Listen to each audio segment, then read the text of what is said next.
Welcome back to Geeks and Grounds, everyone, a monthly game club where we play games together and brew good conversation, thoughtful conversation, and we actually can have a conversation this week Ooh. because Joel is back. Welcome back, Joel. Hi, everyone. Pleasure to be back. Thanks for having me here. Really feels like an honor to be on the podcast with you, Yeah. Jenny. Thanks for the invite. Wow, yeah, we've been trying to get Joel for weeks now, and he kept saying, no, I have more important things to do. But finally, we got him back, y'all. First, long time listener, first time caller. Happy to be Yeah. having you chatting today. So for folks who are maybe new to the podcast, welcome. I guess I should say I am Jenny. We have And Joel I'm here. Joel. I'm Yeah. Joel. I'm the guest And today. we are your hosts, your co-hosts for Oh, Geeks and Grounds. Yes, welcome, host. Yeah, you're co-host. right. I'm Yeah. a host. Yeah. Uh, through this podcast, we like to talk about not only the game that we play every month, but also this is where we get to chat about some other things that we're consuming in the media and just things in the industry. If you are a returning listener, watcher, if you're watching this on YouTube, please, if you enjoy this, consider giving us a like, a comment, subscribing, all of that good stuff to help us with the algorithms. It's our episodic plea, if you will, Episodic just plea. uh, Absolutely. just to make sure we're getting a little bit of that support algorithmically, so we can get more folks jumping into the conversation with us. Our goal is just to be a step above the critiques of the Game Awards this last week. Whew, yeah. Well, let's mosey on over to the pastry case because that is the Ooh. first topic of conversation.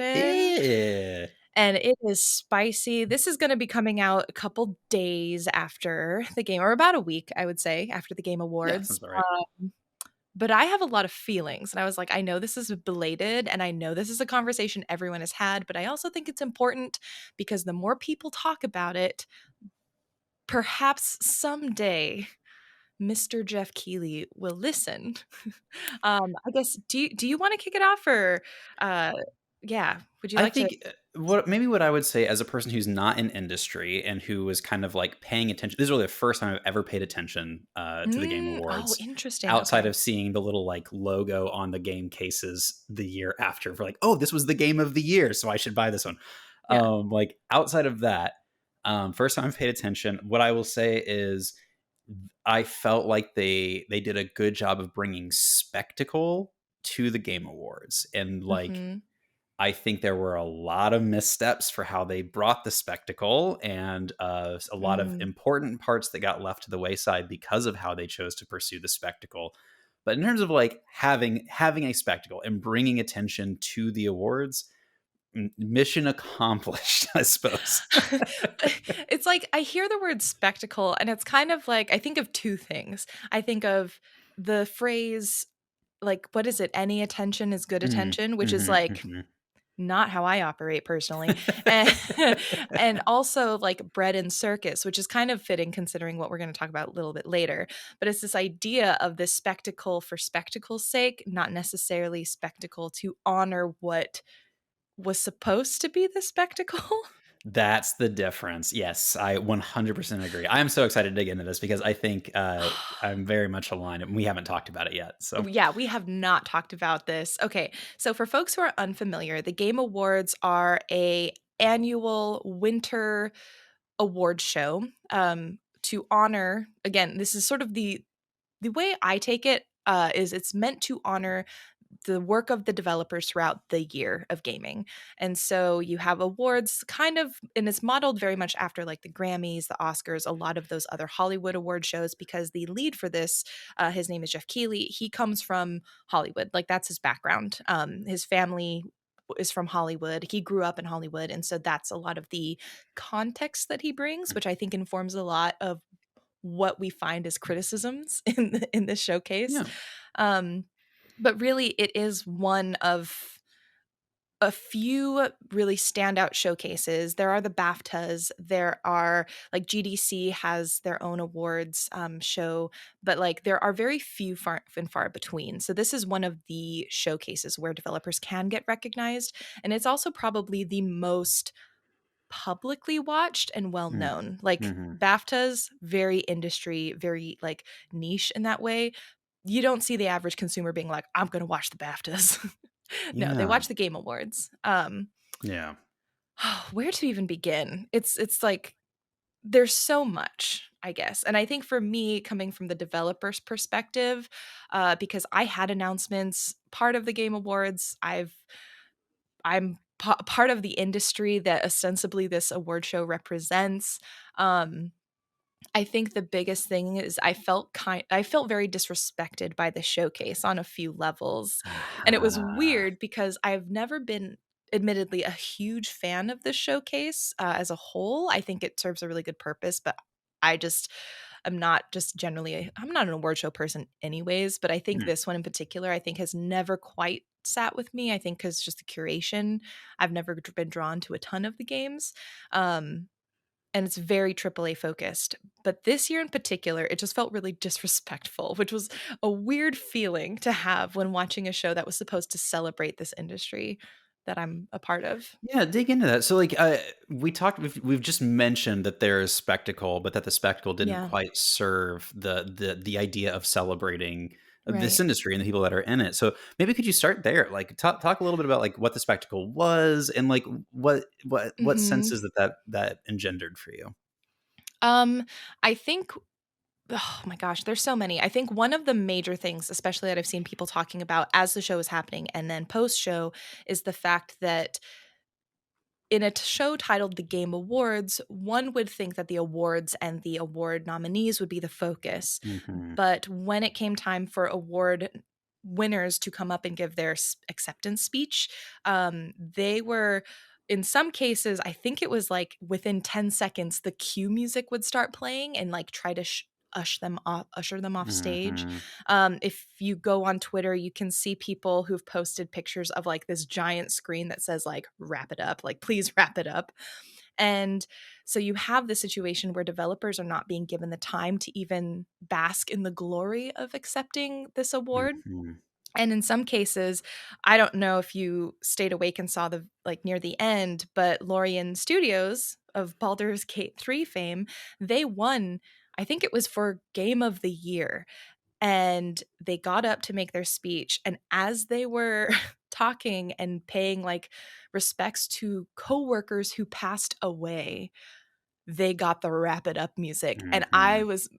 my jaw dropped at that point because I was like, if you cannot give the time for the Game of the Year award winners to just like Hmm. acknowledge their lost, teammates, um, yet which ties into another thing, you've given many celebrities from Hollywood like 5, 8 minutes to just stand on stage and like say nothing. That Hmm. feels really bad. It's like it's one thing if let's just stop. Let's just like talk about the Hollywood influence and like the Yeah, actors and that were a part of the show, if you will.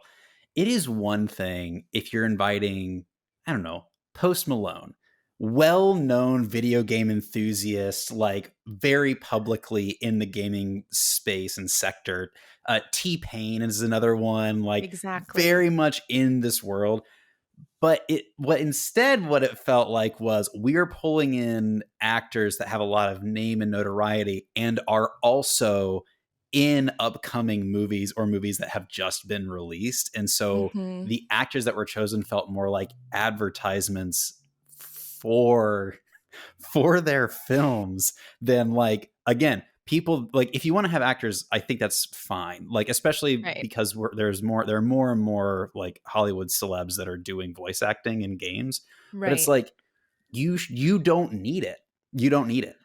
Well, yeah, That's the thing. and that is the thing, and it's like, I think, like, because what is his name? Simu Liu was there, and he was like talked so long about his broken foot, and he's like, "I'm in this game that the trailer's coming up," and you're like, "Oh, this is paid, like, for sure." And what doesn't feel good is, I think for me, when I look at that, I see Jeff values these people more than the developers that he's supposed to be platforming, and it Mhm. feels really like demoralizing to be at an award show where it's like, are the developers not cool enough to present these awards? Like the people who made the games or the industry luminaries that you've curated to come to your show, none of them are cool enough or important enough to do this, that you're like outsourcing this to people who aren't even within the industry, like in a Yeah. quality way. So that was extremely frustrating. And like, ooh, I don't You know, know when. there's sorry, go ahead. Oh, I was just gonna say when also you have like a Muppet getting, and this bit of him comparing outfits and, you know, making jokes with Gonzo. I'm just like, what are we watching? Like, it felt so surreal in a, Yeah. again, negatively. What stands out to me too is, you know, when you do watch the Hollywood, like your Oscars, your Tonys, your whatever, it's not like you typically, it'd be unusual to have like the writers on stage introducing a category or whatever. But you Right. do have actors that are known for their work within that category. And Mhm. what I believe this, especially for the audience of video game enthusiasts that watch the show, think about like when they had the God of War voice actor. I can't Chris. Yeah. I can't remember his name. Sorry. Yes. Um, Oh.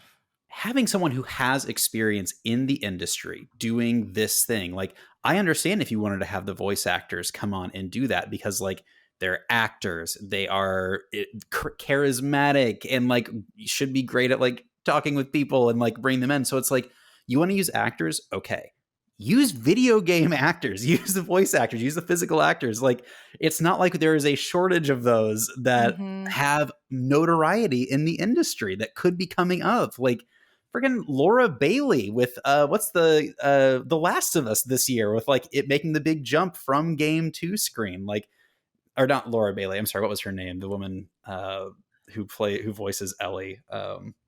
Oh man, I feel so embarrassed. I'll look this up and plug it in later. Here, But like Christopher Judge was from God of War, and then, let's see, I'm looking it up real fast. Laura Bailey is Uh, the co critical role person with this person. Ashley. Oh God, I oh, can't is it remember. Ashley Barrett, maybe? Oh gosh, here, hold on. Ashley Let's Johnson, Ashley who Johnson. who was at the Game Awards. Yes, she was So, there.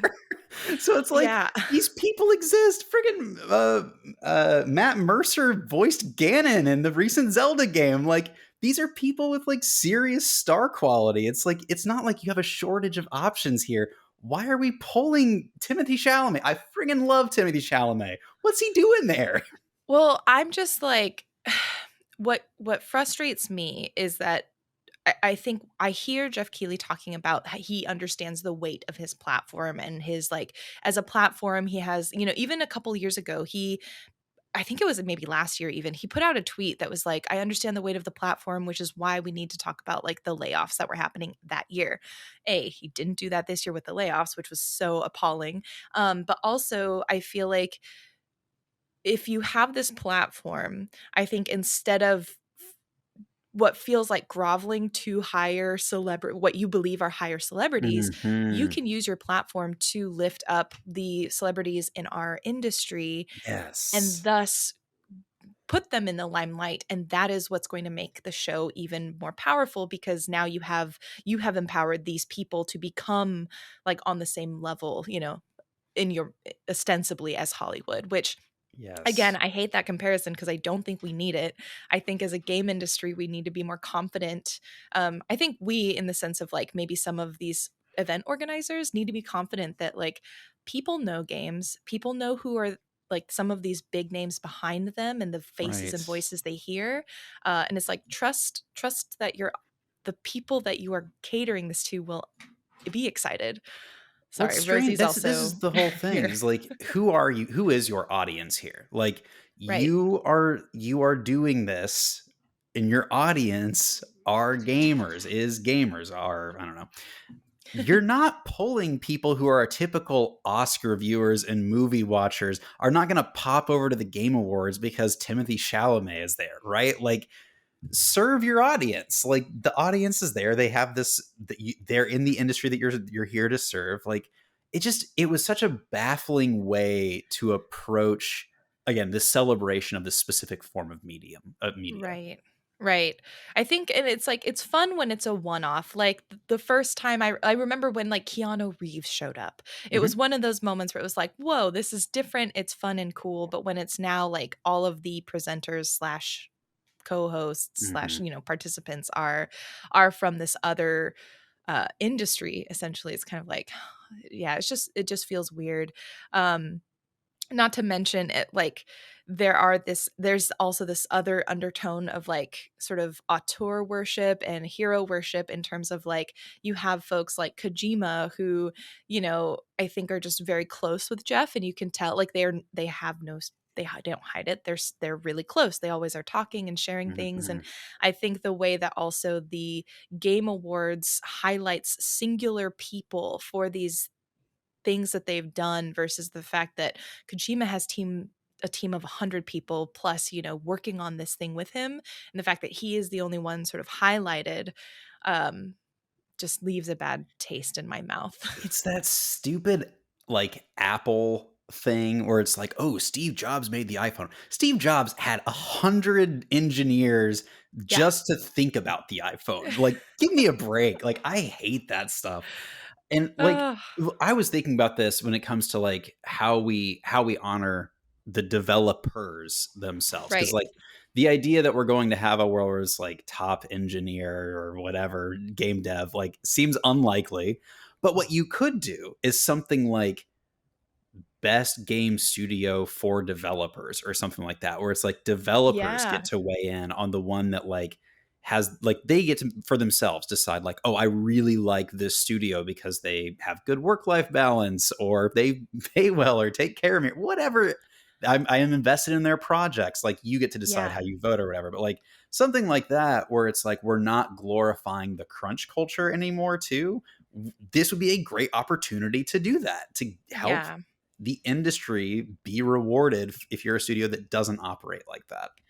Yeah, I think that's a great idea, and it's one of those things also where I think I don't know if there's any documentation or transparency to the public. Rosie's just hanging out here with us. She's If welcome. you're watching on YouTube, but I don't know if there's any transparency in terms of the selection process, who is voting, and all of that. I guess I could have done a little bit of diligence before this and looked it up, but I think the process seems so opaque as well that Mhm. like you as an audience member, I don't know who is voting. I don't know what the criteria are that they're looking at. And so it also feels very just like things are happening for a reason, I would guess, Yeah. but I have no idea what.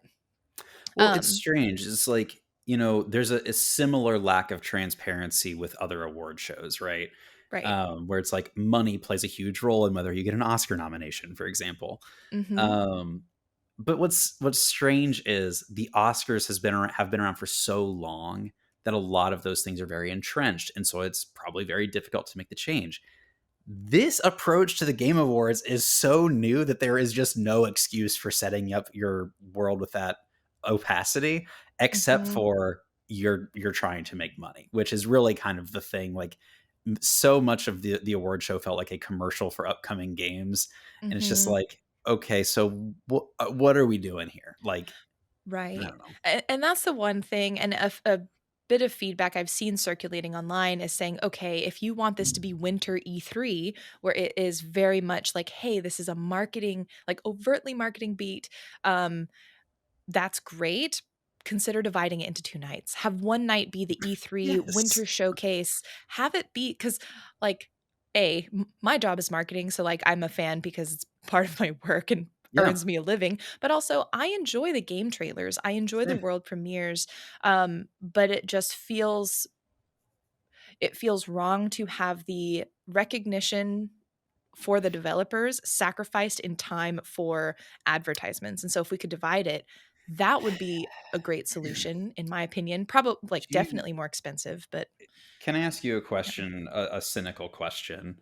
yeah. Do you think that the reason that those two things were combined, that they took this approach that they took for combining kind of this essentially marketing with the awards, is that they just don't believe that an audience exists that would watch the awards otherwise? Like, is that like this kind of lack of faith in the audience? Is that maybe because really it could be two nights to earn substantial money? You have I like mean, for release night and sure. then awards night, right? But instead they've combined them, and I don't know. What do you think about that? Is that a I think that's very likely. I mean, honestly, I would be curious to see, like, I would definitely watch a show that's just the award ceremony. I think many people would be very invested because after you play a game and you want it to win game of the year, like, people want to see their favorites win.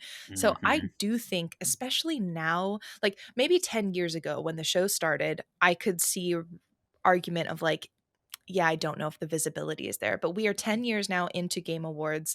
The gaming industry has absolutely like exponentially grown.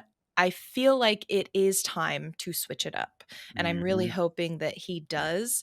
I also hope that, honestly, every year we have, like, this discussion isn't new. I feel like every year in Yeah. some form I have this discussion where I'm like, "Oh, the Game Awards, why are we still doing this?" And so I think as viewers and consumers, it's really important for us to platform other shows and also allow them to raise up, like, kind of like what I was saying about Jeff, why doesn't he platform these other people? Mm. Well, if we're complaining about this, I feel like also we should platform other shows and like allow them the opportunity to be as popular and as like well received, because the reason the Game Awards has so much power is because so many people watch it. That's real, Oh, that's it. right. Like, people spend so much money to get their games in there because they know that is where the eyeballs will be. And if people will know eyeballs are going to be on other showcases, it will decentralize some of that like weight of that Yeah. showcase. I think that's a really a totally fair point. I just I'm thinking about being on TikTok the day after the awards, Mhm. Mhm. and I cannot tell you how many reaction videos I saw explicitly of Spider-Man 2 fans freaking out when Baldur's Gate 3 ended up winning Game of the Year. Like, so many reaction videos. It's like people are invested. You think people are responding like this on Twitch to like the Oscars? No. No. No one's throwing their No headset one down when watches the Oscars anymore. And yeah, that's the thing. I think now, again, it's like perhaps back in the day, and I do understand like the need to combine it because also back 10 years ago, there probably wasn't enough content. And I think also the need to pay for a show like that, like, that is real. Like, I definitely understand if you are doing a show of that level of production quality, you need money and you need the advertisers. And the only way to do that is through marketing and trailers and all of that. So I'm not so upset about that part. It's just, I think it's just time to change. And he does need to make a change for the 10th year. And I love it. hope he does. Yeah. I will say the other thing that like is was kind of outside of the showcase itself, but one that I felt just mm, again, this was more of a demoralizing element of the whole thing is, again, his lack of understanding or willingness to acknowledge what developers want him to say or hope for him to say.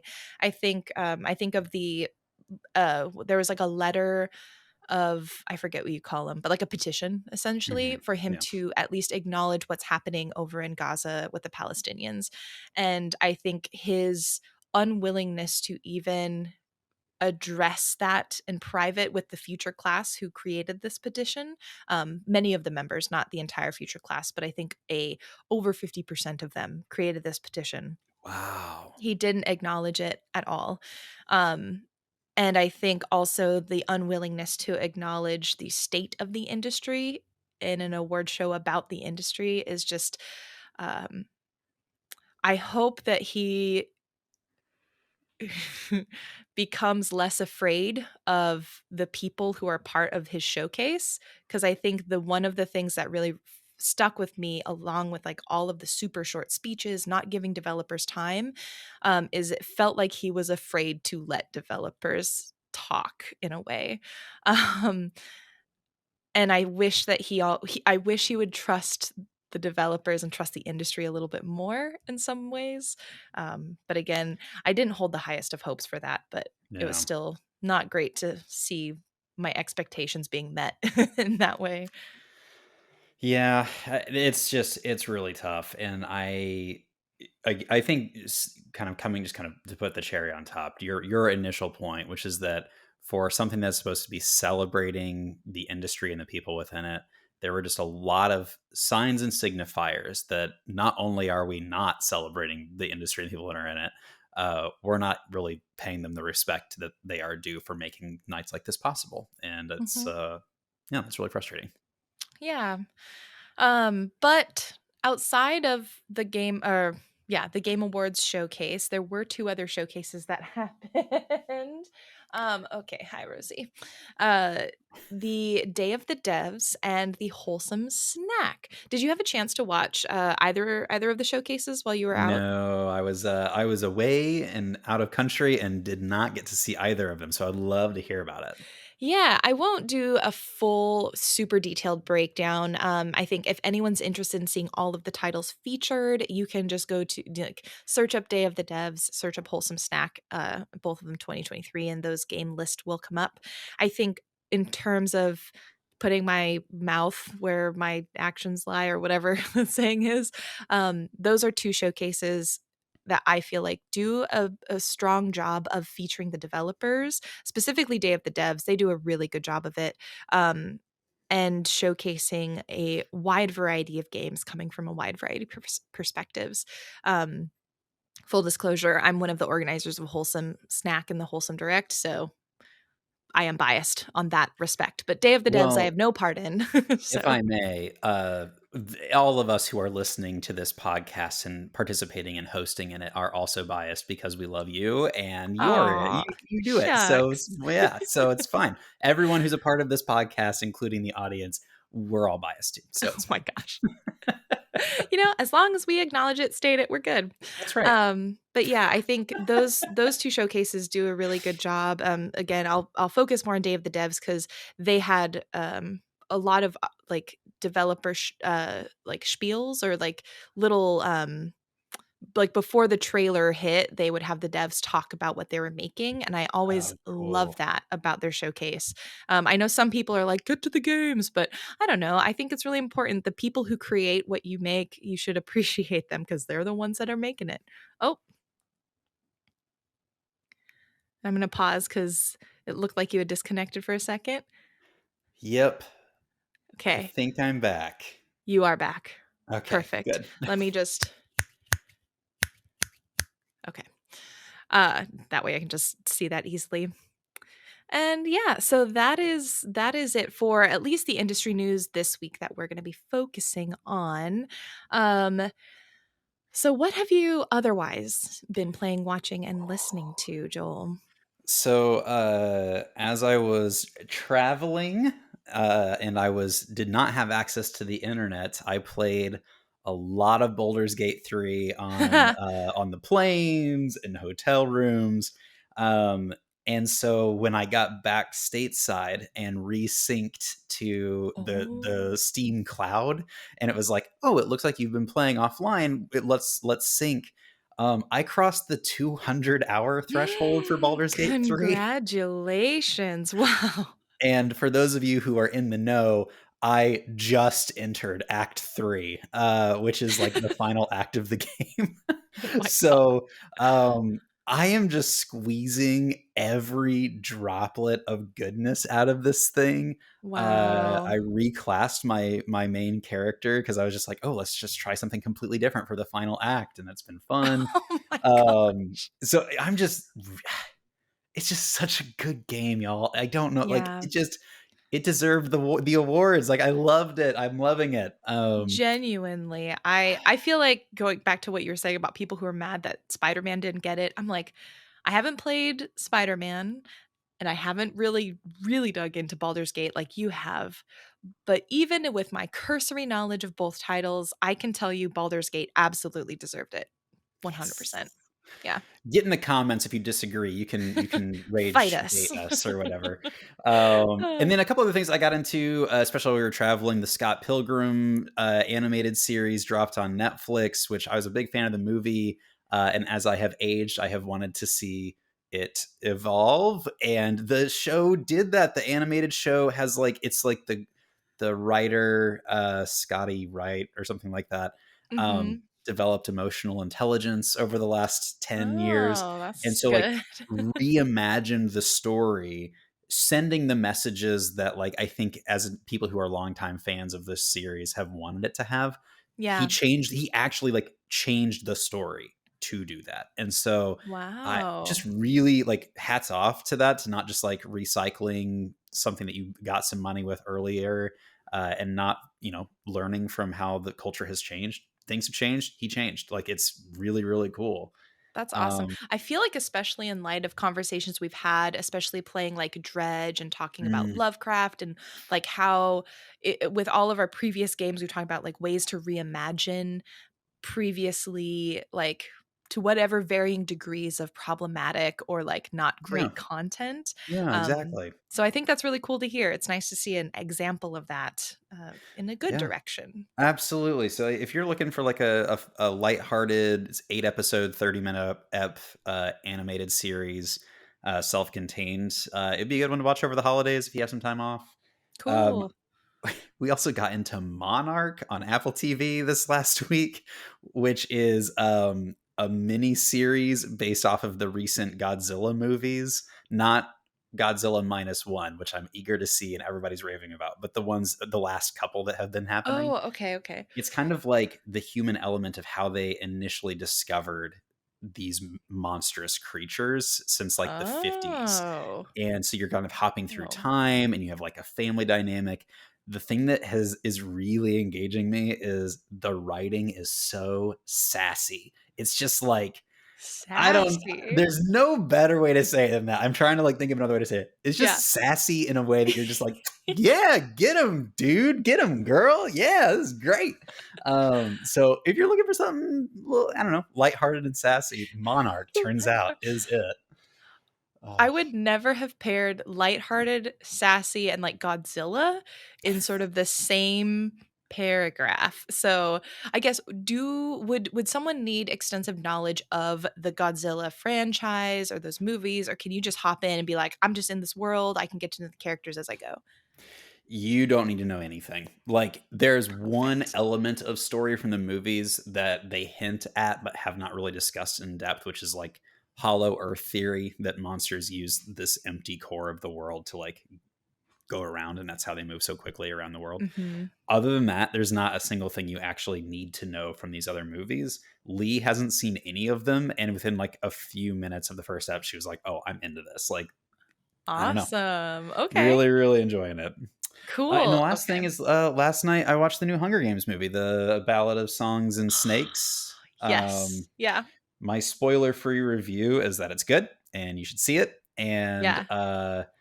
the music is really Ooh. incredible in the movie. Yeah. So yeah, really enjoying it. I'm okay. I'm making no promises to anyone who's listening, but I kind of want to do two like true Geeks and Grounds After Dark spoiler casts. One for Song of Ballads and Snakes because I just want to like dig into that. We could do like a little bonus, and also one for one that I'm going to be talking about, which is The Boy and the Heron. I feel like we maybe need to because though like I have so many positive feelings about the Song of Ballad and Snakes song the ballad of Ballad s- of the Songs and ballad of Snakes. I had songs to and write it snakes, down yes. because I couldn't remember um it. I guess what I'm curious because I won't dive too deep into it because I also don't want to spoil for folks who haven't seen it, but did you read the book by any I have chance? the book. I have not read the book. Ooh, okay. I would be super curious what you think of the book now because I Oh, read that book first and then I watched it. okay. And so doing the reverse, I think, could be really interesting because as all movie adaptations, there are things that are different, things not included in terms of context. So, Maybe yeah, in the live hang, we should have a few minutes to talk about this. Here's the thing that, like, I again, I will not be spoiling anything. The premise of this movie is kind of like how Snow became Snow, like the bad right. guy from the original trilogy, right? And so something is going to happen in the final act of the movie that's going to like help turn his character into the totalitarian asshole that he is in the original series. Like Yeah. you already know that as a viewer. Yeah. The central point of drama that makes him make that final turn, I did not think was strong in the movie. It was not a Mhm, good enough mhm. reason. And as Lee and I were talking about it after we watched it, we like together came up with a reason that would have been 10 times better. So it's just like, I don't Ooh, know. I'm wondering if the book has a different thing that happens to make that final turn. I don't know. But that was my one bit of critical feedback for the movie. cool. All right. Well, I won't say yay or nay because I want to like let you discover and enjoy that your own. And any listeners, I'll let you discover and enjoy that in your own. Awesome. I guess anything else before I jump Mm. into some of what I've been No, yeah, I got doing? to hear what you've been up to.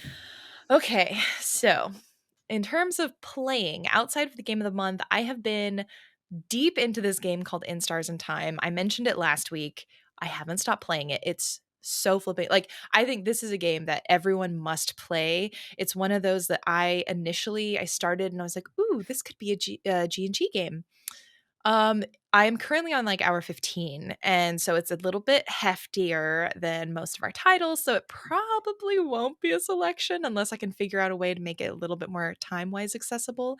But if you are into time looping games, found family, like incredibly done characterizations where you fall in love with every single character and you would protect them with your own life, this is the game for you. Like I have hit I think maybe the halfway point in the game, not quite the full climax, but like the first, I forget what it's called, but it's like the first major like plot moment where Yep. something is being, you learn something about the characters, you learn something about the situation they're in, and I don't think I've ever had a moment, not finale, that had me so emotionally invested. I was laughing and crying and smiling and celebrating, and Wow. like my heart broke at this one line in particular about onion quiche. If you've seen it, you know. Um, it's just so good. It's so good, and it breaks my heart that this game came out so late because I think it should be in consideration for indie awards, and since it's so fresh, I think it's just not on people's radars in that Mhm. way. But it's like almost it, like quickly has become one of my top games. It's definitely in the top 10, probably the top Wow. 5 of this year. Wow, Yeah, okay. There have been some really heavy good. hitters this year, so that's really Yeah. impressive. Yeah, I was shocked. I knew I would like the game. I did not think I would like it this much. I cannot stop thinking about it. I just wanna play it, and it frustrates me that I have to, like, work. Yeah, I get What? that. Mhm. So I cannot sing praises highly enough. I think for folks who don't enjoy time loops, because occasionally if you play a time looping game, there's an element of grinding because you are looping through the same things with each Mhm. loop. So I think if you're not into it, it can feel probably a little grindy, but I am finding it so good. Just it's a joyful, delightful experience. Um, Love that. yeah. Oh my gosh. It's like on the level of like Undertale and Deltarune for me. Like it's that That's a good. big statement for if you all don't know Jenny Wyndham, Deltarune and Undertale as the points of comparison for her, that is a huge deal. It's big. And I feel like, again, I haven't finished it. So we'll see if I think it will stick the landing, though. Like everything about it tells me I'm pretty sure it's going to stick the landing. I hope it does. But I'm 15 hours in and so far loving it. So Yeah. good. Oh, it's so good. And then I watched The Boy and the Heron. As of our time recording it, it came out yesterday on December 8th. And so I watched it opening night. I don't know why I did this. Well, I do know why. I like was supposed to have gone to the Game Awards. I ended up not, but I ended up staying at home. But we had tickets because I was like, oh, I'm going to come back from the Game Awards and watch the movie. But the movie tickets were at like 10:45 p.m. Didn't realize the movie is like 2.5, almost 3 hours long. So we left the movie theater at around one something. But I think it was such a wonderful way to experience it because the movie is a dream. I won't go into details because I'll save it for Joel because Joel's gonna be watching it I'm going tonight, and we'll tonight. be doing a spoiler cast of some sort. Because there's a lot to dig into with that movie. But I will say It is probably it is now one of my favorite Miyazaki movies. Wow. I Big yeah, statement. I think the way that the storytelling happens is so it's quiet and it's much more mature. So I think it could either go hit or miss depending on Mm, like where you're at and like the way you like storytelling. Because for example, Spirited Away, Ponyo, even Princess Mononoke, a lot of it is much more fairy tale traditional. Like you have this really clear arc of where the mhm, hero is and where they stand, and I think it's a little bit more subtle mm. in terms of character development and sort of what's happening. But I thought it was so much more powerful because of it. I personally loved it, and the imagery. Oh, I cannot wait until I just anyone who sees it. The opening scene like had it gave me chills. It was so beautiful. And so I think I'm really happy he came out of retirement for like the 8th time to make this movie. And it really just it was beautiful. So I cannot wait for us to do maybe a spoiler cast and talk more deeply about it. Can I ask you a few yes or no spoiler free questions? Sure. Okay. Is there whimsy? Yes. Is there danger? Yes. Is there incredible music scoring? Absolutely. Yes. Oh my gosh. Are the colors somehow the most vibrant colors you've ever seen? Yeah. Okay. It's That's what I needed to beautiful. know. Yep.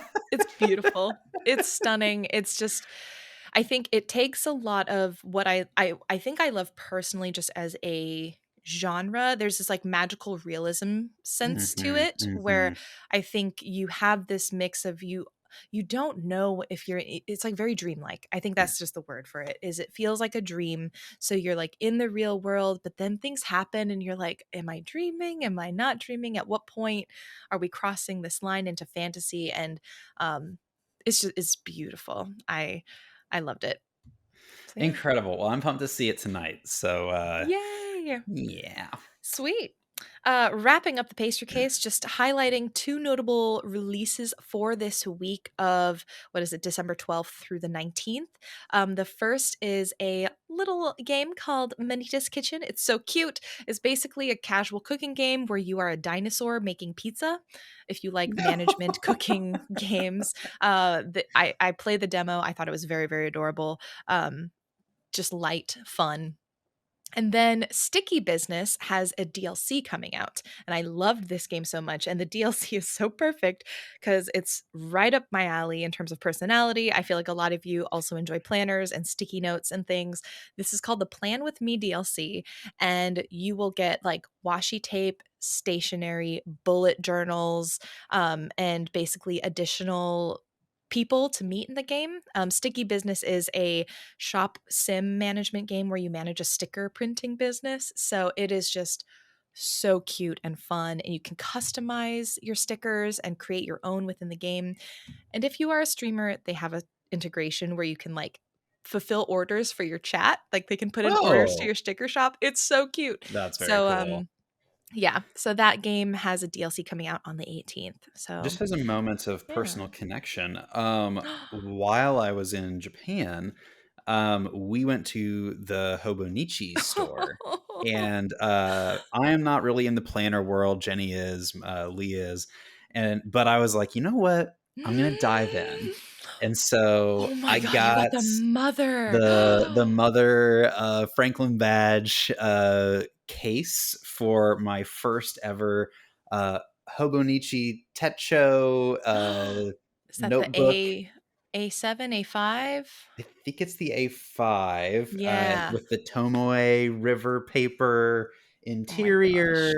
They Speaking gave my me a language. they gave me a multicolor click pin, and then I decided to attempt my first ever fountain pen. So I bought a fountain pen as well, just a little cheap guy, so that I could as this little Wait, starter. Um, which one did you get?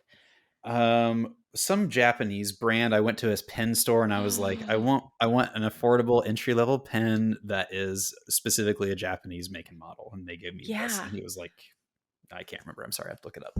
Yeah, no worries. That's so funny because I also bought my first fountain pen just as like a fun, like, let's try this thing in the new year. And also because it's kind of sustainable. So I got one because I didn't know. I got one that's a cartridge based pen. So it's like has a cartridge that you just pop right in there and it's supposed Uh-huh. to be easy. And then I got Uh-huh. this one that's actually you like soak the pen in the ink and draw it up, so it's like a bit more formalized. And here, I'll show it to you all.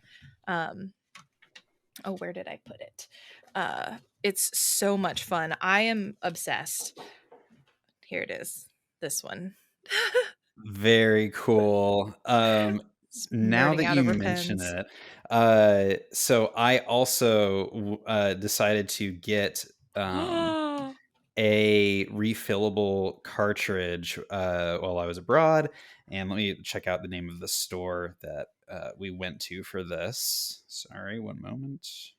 Looking at a world map so that I can zoom in back on oh Japan my and look at the gosh. specific place that we went to. Because it's one of those things where it's like, I don't know that these things matter, but Lee's like, this matters. We got this store was like incredible. I was like, okay, I believe you.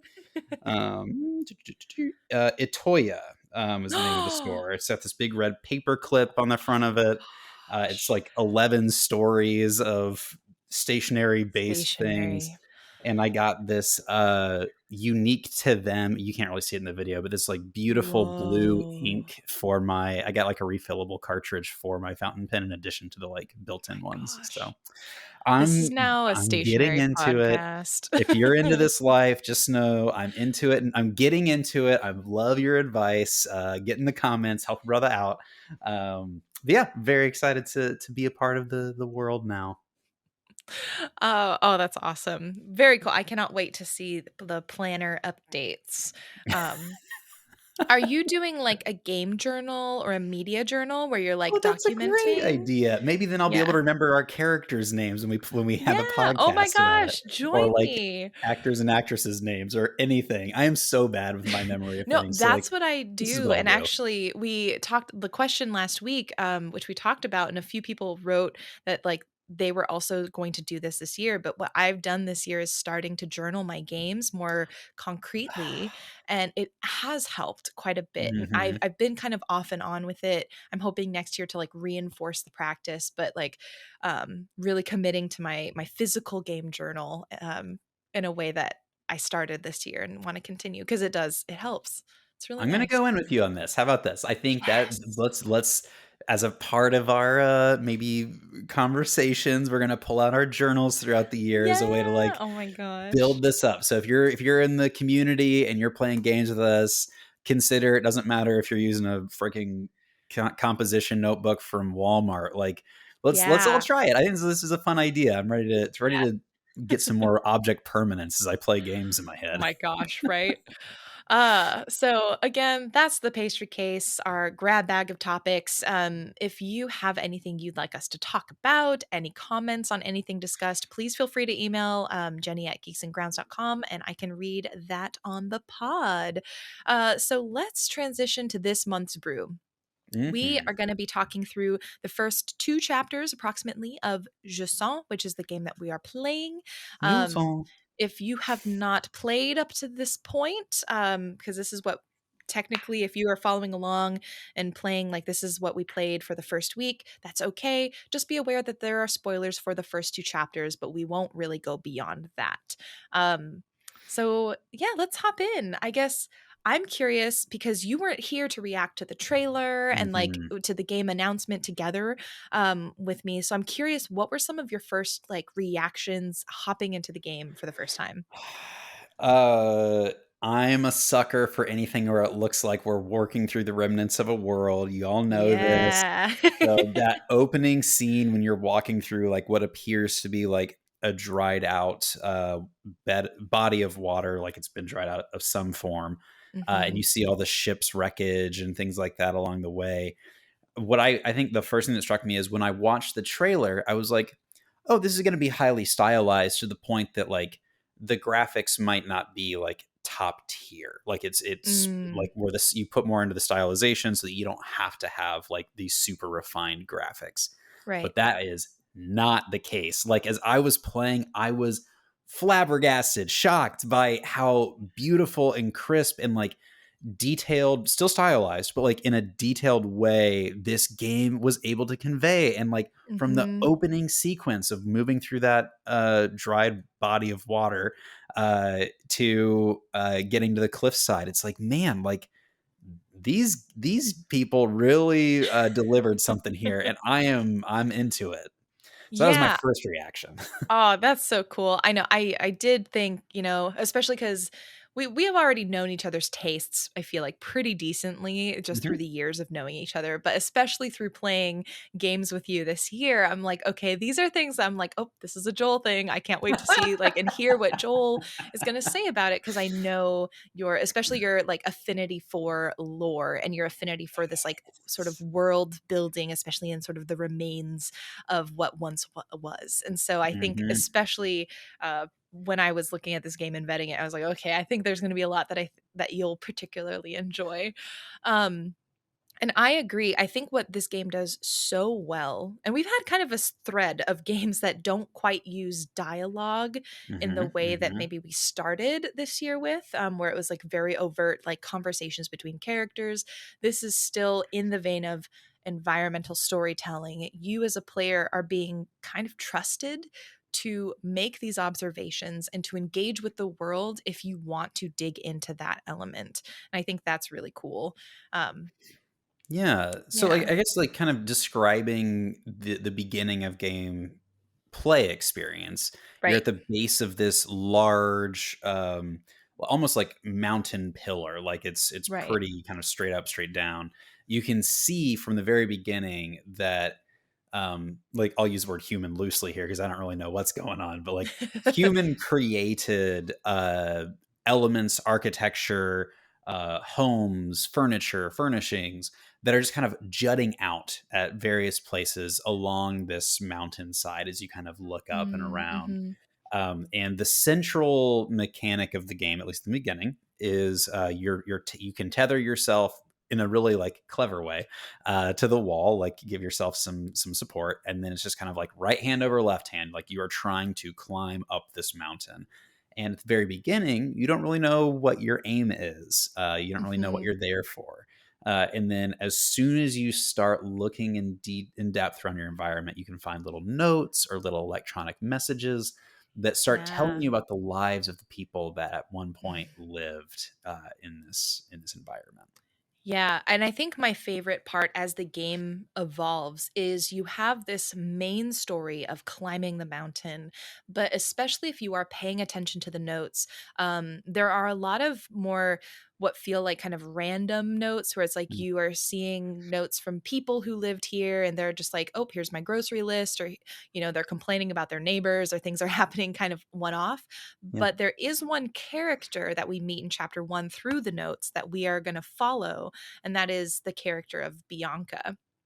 Um, and so that's I don't know if you remember because also these notes, I think my one it's not even a complaint, but it's one of the things that I'm like, "Oh, I wish it wasn't so dependent on the player is that these notes are and sometimes difficult to find. Like there are I think Hmm. 44 in the entire game and you're not led to all of them necessarily. And you actually don't have to pick any of them up. So you can totally ignore the story if you want and just climb and Hmm. have it be a chill time and not learn about what happened in this world. Hmm. Yeah, I had a similar sense where it was at first challenging for me to pick up the significance of the notes, where it's just like, Mhm. okay, so like what became clear very quickly is that if you want to know more about this society, the notes are the way to do that. So you learn things about the types of food that they eat and like when Right. someone's late coming home to dinner or whatever. And so that I think is a really interesting way to tell that story. But Mhm. to your point, even when I am picking up and like taking the efforts, like, oh, there's a nook and cranny over there, I don't see any further places to climb, but that wouldn't be there unless there was like a note. So I'm going to specifically go over there to see if there is one. So it's like Right. that type of storytelling, I think it's really creative. It's almost a little too subtle for me.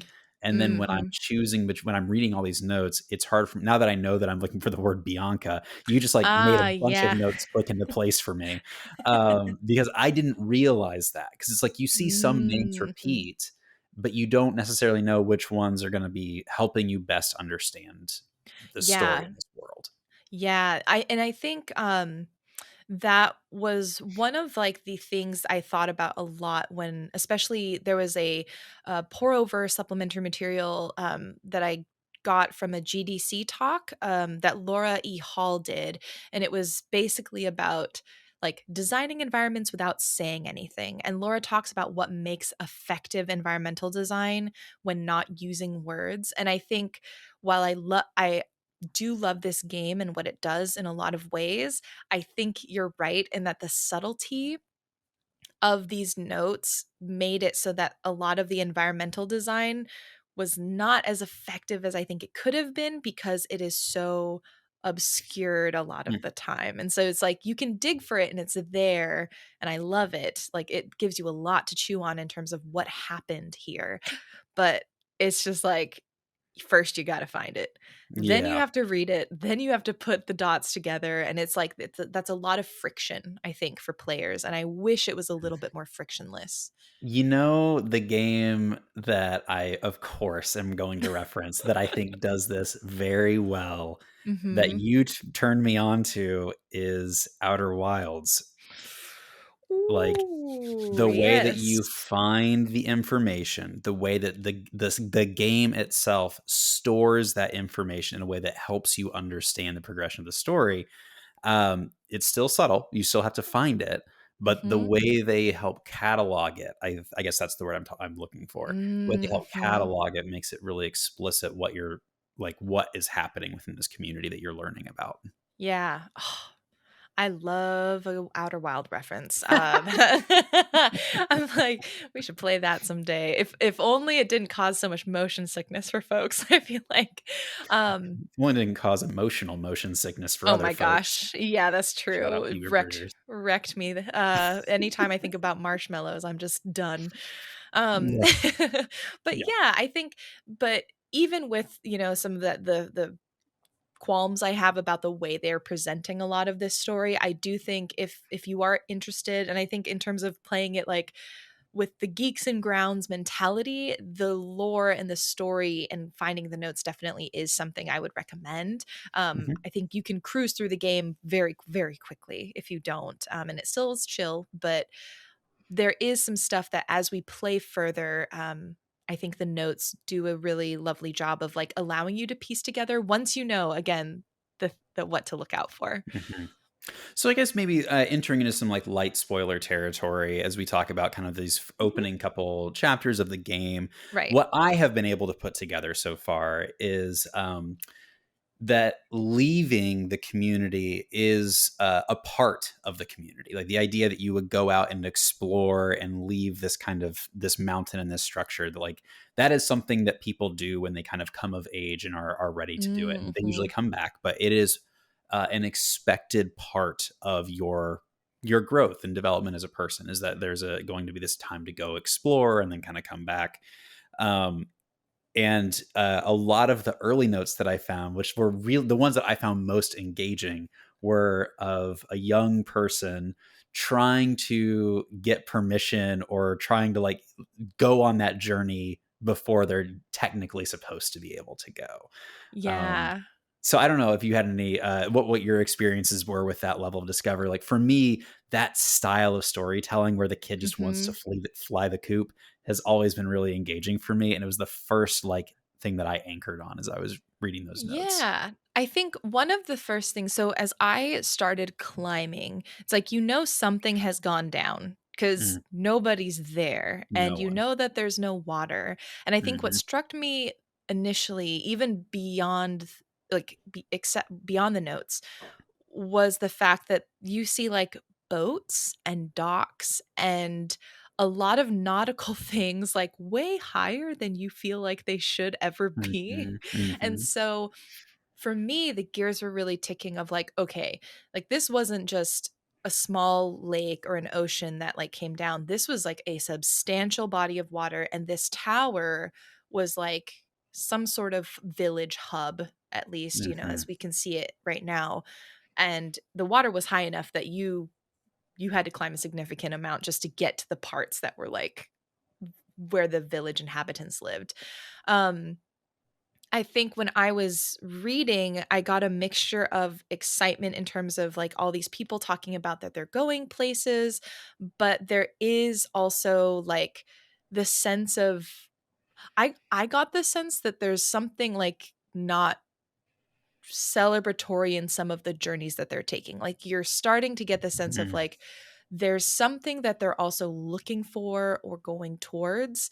And so it's like celebratory, but also there's the undertone of people are saying things are starting to go not great. Like they're talking about how many sleeps it's been since they've been able to like see some folks, interact with other people because they've been gone for Mhm. so long. Mhm. And so there's like nothing overt, but there's definitely an undertone of unease with a lot of these Yes. notes that you don't quite know why. Yeah, I mean, it's almost like you're reading people's text messages back and forth to each other, Right. and it's like almost all of them, Mhm. something is not quite right. And so Right. some of it's like interpersonal, and it's like, oh, there's just some drama between these people. Right.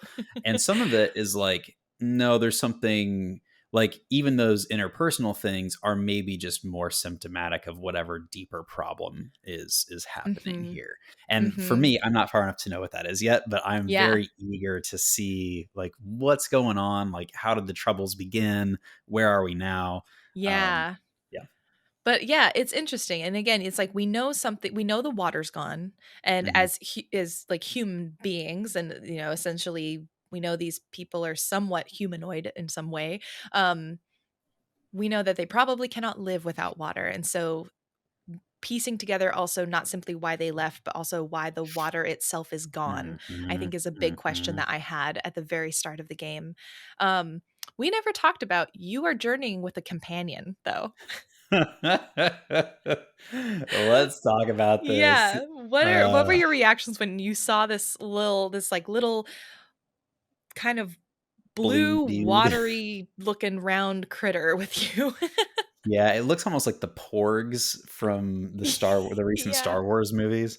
This little blue creature that like you meet after like one of the big checkpoints early in the game, and then this little thing is with you, hangs out in your backpack, Yeah. engages with you mechanically. Like if you hit different directions on your D-pad, you'll do Mhm. different things with the creature. I was immediately his best friend, its best friend. Yes. Yeah. I was immediately like, I am so excited to have you here. And then the creature immediately led me on a wild goose chase, Oh, and no. I have not forgiven it. So here's like the part of every game that we play where Joel realizes something several hours too late. So this game is supposed to be like 4 to 6 hours long. Yeah.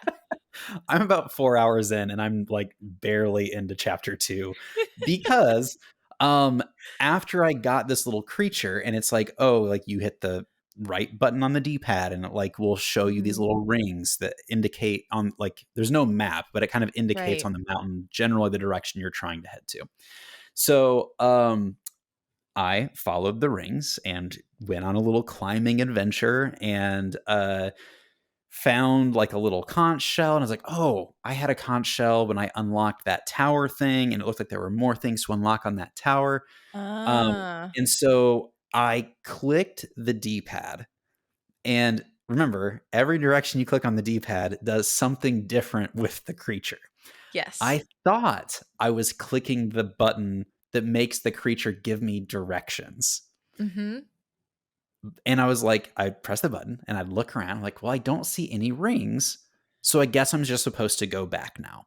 And so I made my long Oh, climb back to the no. tower where nothing happened. And what I realized when I got back to the top of the tower and nothing happened was that I wasn't pressing the button on the D-pad that gives me directions.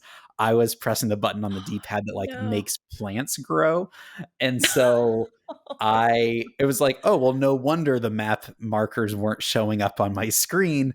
I wasn't pressing the map marker button. And so I lost probably like an hour and a half of gameplay I'm so of just like sorry. getting back to the tower and then another hour getting up to the place where I left. So that's just like if you're playing, use the map feature that comes with a little guy, and make sure you remember the button that makes the map feature happen.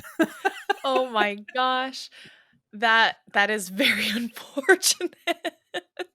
I will say I never really got the grasp of the map feature. And eventually I kind of just ended up just being like, I'm just gonna go up. Like, if I can find a way up, that's generally the direction I go in. I think a couple of times I used it to help me to orient, like, whether I should go, like, left or right or something, but Mhm. the map had multiple rings a couple of times, and I know some of them represented, like, attractions that were not main story, but you could go to, like, find something cool. I could never really find anything, so I just kind of What? did something. Yeah, I would just, like, instead of using the map, I literally just, like, explored it on my own using my eyes and just, like, walking around everywhere. I didn't really use the sonar as much as I probably should have or could have. I thought, okay. I thought, I unlocked this big tower. I have this little Mhm. conch shell. There are places for more conch shells. My thinking was, this little guy is going to help me go find all of the rest of the conch shells that fit into the tower. And so I thought all of those map indicators are showing you where a different little conch shell was, and so I was like, okay, well, this is the closest one. And so that's where I've been going. I did not realize I've even been Oh, pursuing like side quest elements I as a don't well, part and of see, this this. thing, maybe they were all the conch well, but no, the conch shells aren't even, like Say it. yeah, sorry. I'm so sorry, Say it. Joel. Nope. The Say it. conch the conch shells aren't even, like, the main quest They're thing. not. Um, those are just sort of this extra flavor text essentially, or flavor audio that you can get where you pick up a conch shell and you listen, and this character can sort of hear and get a sense for what the world was like auditorily in these environments where the conch shell like, these conch shells hold the memory audio memory of these locations. Yep. And Oh, no. so I've been climbing around thinking that conch shells are the objectives, which is why after I got the shell, I went back to the tower. And then after some Googling, I was like, oh, there are these like frescoes that I'm supposed to be like activating that like light up and yada yada. And there's these little like conical towers that you can find Mhm. and activate. And I was just like, okay, well, here, Well, let's do it again. but let's be clear, those are also not main objective. Those are also just additional cool things that you could find, which I will say, I did not really like, I guess conceptually I understand the little spinning tower things and frescoes were helping you understand some of the history of this world and their own lore, but also the spinning tower ones just kind of eluded me. I was like, what is this different than the walls? Because the walls were telling me stories and I got that, but the spinny ones, I was like, I don't get Yeah, it. like I'm I gonna spun find them just to find them. yeah, I think I spun what must have been the first one where it's, like, very, very dark and you kind Yeah. of, like, light things up. Um, and it's like there's this big chasm around it, and I spun it, and the room kinda lit up, and then the room kind of stops being lit up, and I'm like, okay, well, what am I supposed to do here? So, like, I tried to rappel all the way to the bottom of that cavern. And then it was like, well, I got to the bottom, but the light's off. So maybe I have to do this again and keep the light on. So I got to rappel faster. So, like, this is where I was like, I just lost so much time because Yeah. for me, it's just like the main objective storyline, which is kind of the way I like to play games, is just like so subtle. I'm still having a hard time just like following it. Yeah, I think for anyone else struggling, my big advice is just when in doubt, like climb up. Just glow up. Just go up. The goal is kind of like the game that I referenced is if you want more climbing games, like a short hike, you just the goal, the end goal is just to get to the top of this mountain. But the journey that you take is what's going to inform like some of the feelings that you have as you get up there. Oh, that I'm is having the so exact interesting. inverse experience as my short hike experience. Like, my short hike experience was I didn't realize I was supposed to be talking with people. I thought I was just supposed to be collecting feathers so I could get to the top of this mountain. And so I beat the game in like 20 minutes, not realizing that the game is to like engage with the Astounding. community. And I'm doing the exact opposite here, where it's like all I'm doing is side quest stuff, not understanding like, no, you're supposed to be just getting up there. Go, just climb, Yeah. buddy. Well, and it stinks because, like, I think the side quests, and this is my second gripe with the game. I swear, I love this game, but as we're talking, I'm like, these are the things that really stood out as not as fun for me and not Mm, as, like, the purpose didn't make sense as much. Like, the spinning towers, monolith things that you had to activate, I did not understand what their purpose was, yeah. separate from the frescoes that you got to lit up. Those at least had a static image story that I could at least be like, okay, I can kind of interpret there's this like giant creature, there's like big water, so you can kind of tell it's going to be a history of this world. Mhm. And yeah, the shells, I was like, I like that flavor text. I think that's nice. I did not at all confuse them with the main objective, so I think I would probably have more conflicted feelings if I had done that. Sorry, And everyone. I'll be your no, novice representative on no. this podcast. But that's like, again, that's why it's important to have your perspective here because I think it's one that a lot of people probably would think of. Like if you pick something up, you probably have to do something with it, right? Yeah. Especially because I didn't even make the connection. You do blow into a conch shell when you activate this first tower, which we didn't talk about. But as you go through your climb, you do activate these towers. The first one is like kind of at the base of this mountain. It's still pretty high up, but it's like the base of your climb. And it allows things to start growing, which is Mhm. pretty cool because we're in a place where things aren't really growing right now. And Right. so through that at least I was like, okay, we're somehow like bringing back life to this world. We're somehow bringing back like water and plants perhaps. Like that's my prediction. Mhm. Um I don't know how blowing on conch shell towers is doing that, but we're activating something. Yeah, um, very eager to understand some of the, like, like, what is your character's real objective here? So, like, as we get into later yeah. chapters, I'm really excited to figure out what's going on. Yeah. I wanted to delve into some of the notes for like chapter 2, which I think may be slightly spoilery for you because I don't know how far you've gotten into chapter 2. Are you cool with I that or don't do know. you want to? Yeah, Okay. no, let's get in. I don't know how far I Yeah. am either. I think one of the things that becomes more clear because in chapter 1 you're just in the world, you know something's up, but there's no clue as to what's going on. Chapter 2 is where you start to get a sense of like what happened and like the actual tone of it. Um, you start seeing notes about moving sales, volunteers for the expedition, Mhm. people debating whether or not to leave the village or talking about how other people are going to this like oasis. So you start to see that, and the chapter 2 is titled migration, so you're also like, okay, that's what this chapter is probably going to be about, is like the Mhm. migration of these people to somewhere else.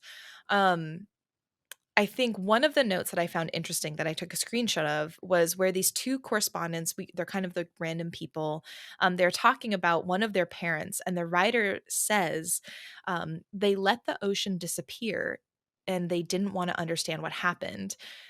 But we are not responsible, they'd always say. And they left for the Cauldron's oasis. But at least things have calmed down for me since they left. Um, and so people are like apologizing to one another for leaving folks behind. People are just heading out because the waters like disappeared. And there is an acknowledgement of some people telling the older generation, you messed this up. You let the water go. And so I think this is where we start seeing the themes of Mhm. like climate change come through Mhm. a little bit more. And as we go up the mountain, we'll see even more kind of references to that. Yeah, I think I am far enough that I've started getting some of those notes and like Hmm. understanding. This kind of thematic question you have that you've kind of posed to us in the Mm, community around migration and some of the yeah. factors that cause us to leave. Um, One of the things that I am interested to see how they deal with the balance of is individual migration Mhm. versus communal migration. Like, um, I've migrated. Like, I grew up in Indiana. I moved to Oregon when I was like 28, 29, something like that, and Mhm. I am never going back. I've made the move. Mhm. And in some ways, like, we made this move because of some opportunities and just wanting to have a different cultural experience, and we've gotten a lot of that. And so, like, that's Mhm. like very much personal motivation. Like, there was no communal pressure, there was nothing happening within society that was forcing me to move. And so Right. it seems like early in the game you see a lot more of that. People who are leaving because it's kind of like, oh, it's cool to leave and like to Mm. go on these little adventures. And even where I am, which is, it sounds like probably early in chapter 2, Right. you're starting to see hints of more of those, like, no, something has happened within society or within the community that is actually forcing some sort of change or drastic movement within this community. Yeah. I think I think a lot about the what like climate migration essentially Hmm. Yeah. with this game, and especially with the notes that we start reading in this chapter in particular, where and we'll see further as we get delve deeper, but more and more realization of like people leaving because they know that something they like need ecologically is has been upended and they Hmm. cannot sustain life there anymore, or they see a future in very quickly that they're not going to be able to like live and be like sustainable in that environment. And so even thinking about like indigenous communities, seeing like in Alaska, I remember some of the higher more northern communities like seeing the permafrost starting to melt sooner and like their ways of life being threatened, or Hmm. like in Southeast Asia where the islands are noticing very visibly the climate changing and the ocean rising, and Yeah. losing islands to climate change in that way. I think this game got me thinking a lot about how migration, like I have lived a very lucky life in which every migration I've made has been a personal one and a personal choice based move, where I got to do it for factors of like job, opportunity, wanting to experience something new. But this Yeah. idea of forced migration due to climate, or again, it's like impossible to not think about migration and forced movement and not think about what's happening in Gaza, for example, where there's a Absolutely. political force moving people. Um, so I think it was quite pertinent to start playing this game and looking at the chapters and seeing the people in this game being forced to move as well. Yeah, and I also think about like a lot of times colonial influences that prevent people who need to be able to migrate from migrating. So you look at like what's Mhm. happening in DRC and Congo, and um, where we are seeing the extreme, really like slave conditions that have been imposed on many of the people there, locking them into poverty so that they can be forced to mine for Mhm. essentially nothing. And how it's like, well, the colonial powers that be, the imperialistic powers that be, are taking this group of people that would like, it's so easy as an American, like, well, why don't they just leave? Like, why don't they just Right. like, oh, you don't want to be a miner? You should just leave. And it's like, no, like the political forces there prevent them from having other opportunities in life Mhm. because of gold mining, lithium mining, like all this stuff that we're seeing all over the world. And so it's interesting because at the same time that we are seeing really for the first time in our recorded history, like migration due to climate change, we are also seeing how imperialistic and colonial forces restrict the movement of people, uh, Mhm. keep them out of opportunities that migration would otherwise offer them. Mhm. Not to mention, of course, the self-determination for them to like own their own spaces and not have to migrate because they can make the space they live in more Right. livable. Right. Yeah, it's just like it's such an interesting juxtaposition because you have both like migration as a form of relief and migration as a form of oppression, and we're seeing Mhm. really both. Yeah, yeah, and I think the game doesn't and just to clarify, the game doesn't go into that Mhm. as Right. deeply, and it's one of those elements where I'm like, "Oh, I wish they could have gone a little bit heavier into some of this because I think it would have been super interesting." But I do think it provides this opportunity to Rosie just jumped on the back of my chair. It provides a really it provides the window for us as players to start thinking about it, and I appreciated that at the very least. Yeah, absolutely. And I do want to be clear, like, despite my own navigational challenges, which are obviously totally self-inflicted, I'm very much enjoying this game. Like, this is like just Mhm. Joel's process with games that he fucks something up really bad that makes his time not as good as it should be or could be. And this is what it is for this game. And now I have a better understanding of what I would make it a better experience for me. And that's Yeah. great. So yeah, what I would say is just like, if you're like trigger shy, if you're uncertain about picking up this game and joining us, I do want to be clear, like, I am enjoying it. I'm having a fun time. It's a really Yeah. beautiful game. I now know that I was being a bit of a bozo um, as I was Well, playing earlier. and I think this is why it's nice to have these conversations like throughout playing because Hmm. also I think for anyone who maybe started it and was feeling uncertain or confused about narrative elements or wondering like am I doing this wrong? Um Hmm. I think because again there is especially chapters 1 and 2, I felt the learning curve pretty hard, where I was confused in chapter 1. I'm like, "I don't know why I should care about any of this, Hmm. but I'm gonna trust the I'm gonna trust that we're Yeah, gonna get there." By yeah. chapter 2, you're kinda there, and I think by chapter 3 onward is when, like, sort of the real meat of the game like starts to sink in and I think that's where the game really starts to flourish especially because you get more interesting climbing mechanics that allow you to push your brain a little bit Oh. because in chapter 2 you learn how to grow the plants and that's really Hmm. cool and each level has its own unique like challenge that they add on to climbing. And so by the end, you've got all these things that you're working through, but they do it in such a nice gradual pace that you don't feel overwhelmed, which is great because I normally hate climbing games. Except for the two primary climbing games in the world, A Short Hike and now Jusant. Yeah, exactly. These are the exceptions. Um, I think the other thing I wanted to highlight really quickly is for folks who were asking, and I think there were quite a few comments in the Discord last week about it, was sort of the accessibility of the game. I included it in the last newsletter, but I wanted to shout out they did put out an accessibility update just like under a month ago as of this recording that allowed for simplified climbing like alternative rappel modes like simplified interactions and jump assistance so I think they've heard feedback because while for me at least I found the controls repetitive yet intuitive for me. I think especially depending on just what you find comfortable with controllers, that movement of pushing down the triggers may not be like the most intuitive or comfortable for you and they've got a bunch of options to help like ease that, which is really nice. So, appreciated that shout that the devs put out there. I'm a little undecided at this point in terms of how I Mhm. feel about the mechanics. I might try the new accessibility mode and see what Yeah. that's like for me. Part of me likes the right left trigger element of this, and part of me is like, this is not adding to my experience.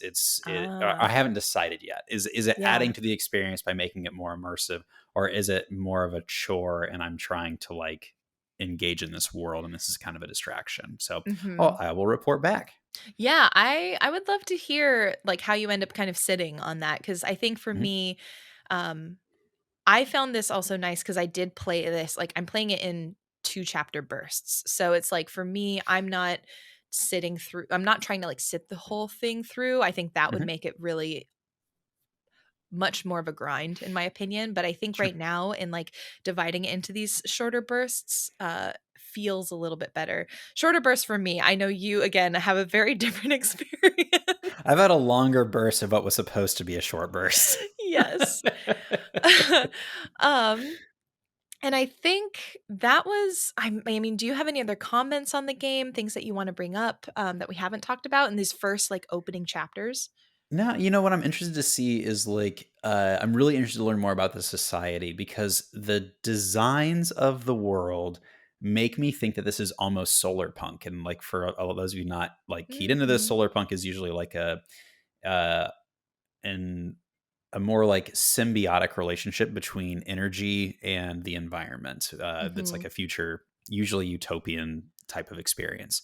And the designs of these architectural elements in the game made me think that this is like, oh, this looks almost like more of a solar punk type future. But it's like, Mhm. but if they're in a true symbiosis, what happened in the environment to make this kind of community collapse?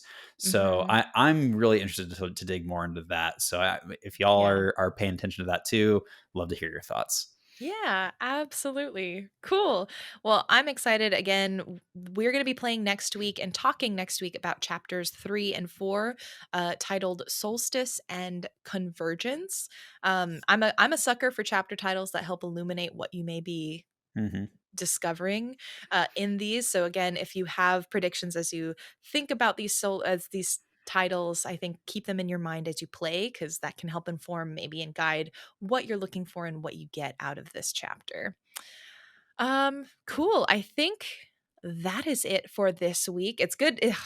Very good to have you back, Joel. Missed having this kind of conversation with you. Um, for anyone who's listening again, you can visit geeksandgrounds.com to find all the details of where you can listen to the podcast, find us on social. Um, what is it? Sign up for the newsletter, which is the hub for everything. Newsletters go out weekly, and uh, in that, you will get what we're playing this week, the reflection question, link to the podcast. It's really got everything you need, in addition to some of those pour over materials that we were talking about earlier as we were discussing the game. So if you want to get a chance to read those, digest them, and add to your own experience, you can. Yeah, Joel, got anything else? I don't think so. Thank you so much for joining us at Geeks and Grounds. May you never rise and grind. May you only rise and coffee grinds. And climb. And climb. Oh, that's better. May you only rise and climb. A. All right. Thank you, everyone, for Bye. listening. Bye.